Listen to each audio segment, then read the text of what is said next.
The storm desk. Read the storm, book the roofs. The carrier estimate just landed, and it looks complete. Clean line items, a square count, a waste number. So you sign off and move on. Then the gaps cost you money.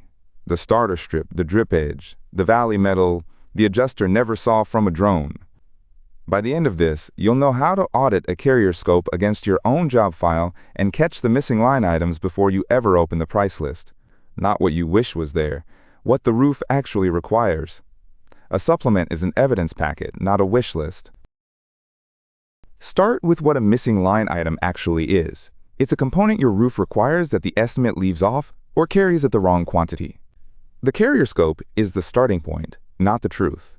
Adjusters write fast, often from the ground or a drone, in about 11 minutes. So the small parts that make a roof watertight fall off. That's not a conspiracy. It's what happens scoping a roof from a tablet. Your job is to run the same audit, the same way, on every file, before you hunt to find the target. A real missing line item passes 4 tests at once. 1, the component is present on the roof. 2, it's inside the documented scope of loss, or required by the repair method. 3, the quantity traces to a measurement report or account. 4, it isn't already accounted for elsewhere in the estimate. Miss any one, and you don't have a supplement line, you have a guess. Reviewers reject guesses and approve documented gaps. So until it clears all 4, it's a candidate, not a missing item. Now meet the usual suspects. They're almost always cheap, code-driven, or hard to see from above. Starter strip is the single most missed, the factory strip that bonds the first course down at the edges. Drip edge is next, the metal trim at eaves and rakes. Under the 2021 International Residential Code, Section R905.2.8.5, it's required for asphalt shingles. Then valley metal, the lining where the most water runs. Then head wall and step flashing along walls and chimneys. Carriers assume reuse or never see them. Here's why reuse is the trap. On a tear-off, the old metal comes off with the old roof. Pull the shingles, and you bend and break the flashing. Reuse it, and you void most manufacturer warranties.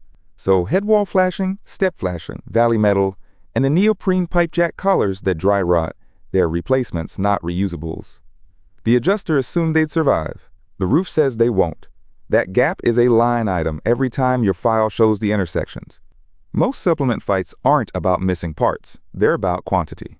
The carrier scoped 28 squares. Your report says 33. They show 90 linear feet of valley. The report shows 140. That's not a disagreement, it's arithmetic. And arithmetic is winnable when your numbers come from a defensible source. So build a clean quantity chain. A recognized measurement report, a sketch that matches it, an estimate that traces back to both. When the numbers diverge, you're pointing at 2 measurements and asking which one the roof actually is. Waste is where weak supplements go to die. A bare number reads like a markup, and reviewers cut it on Cite. Carriers often default to 8 to 10%. A simple gable burns little. A cut-up roof, 8 facets, 4 valleys, a steep pitch, burns a lot, because every valley and rake means cut shingles you can't reuse. So don't demand 15%. Show the geometry and let it argue for you. The facet count, the valley footage, the pitch, all from your report. Honest math wins more over a year than aggressive math, because it keeps every other line believable. Here's the audit sequence, and the order matters more than people expect. 1. Confirm the estimate version. Half of supplement friction comes from fighting last month's number. 2. Lock the measurement report and sketch. 3. Reconcile quantities, ridge, hip, valley, eave, rake. 4. Walk the photo log top to bottom. 5. Run the usual suspects list. 6. Check the activity and unit, not just whether a line exists. 7. Separate code items and cite the code. 8. Confirm nothing's duplicated. 9. Attach evidence. 10. Strip the language. Audit before you add. Document before you request. Bound before you send. Before you write a single line, read the estimate mechanics. A component can be present but wrong. Right item, wrong activity. Right activity, wrong unit. So open the item details. Check the activity. Is it replace or detach and reset? The difference between a new part and reinstalling the old one. Check the unit, linear feet versus squares. And check whether the line already includes what you're about to add. The duplicate request is a top reason a supplement gets bounced, and a 30-second check kills it. Code is your strongest evidence and the easiest to misuse. Cite only the code the jurisdiction actually adopted and attach the section. Code requires ice, and water everywhere is false in most of the country. Drip edge is required at eaves and rakes under the 2021 code, and this county adopted it. That's a fact a reviewer can check in a minute. And here's the bonus. When current code forces work the old roof didn't have, that's a code upgrade. Whether the homeowner recovers the extra cost often rides on their ordinance or law coverage, the endorsement that pays to bring a structure up to current code. You cite the item, the carrier decides what's payable. Now document it so it holds up. Every candidate line carries a self-contained note. The component, where it is, the condition you observed, the quantity and its source, the code, and a duplication check. One line, one template, every time. The reviewer should approve or counter it in under a minute, no phone call. Give one line item 4 legs, a photo, a measurement, a source, and a clean boundary. Stack 10 of those, and you have a packet that approves itself. Here's the line, and it is not subtle. You document what you see and write an estimate. You do not handle the claim.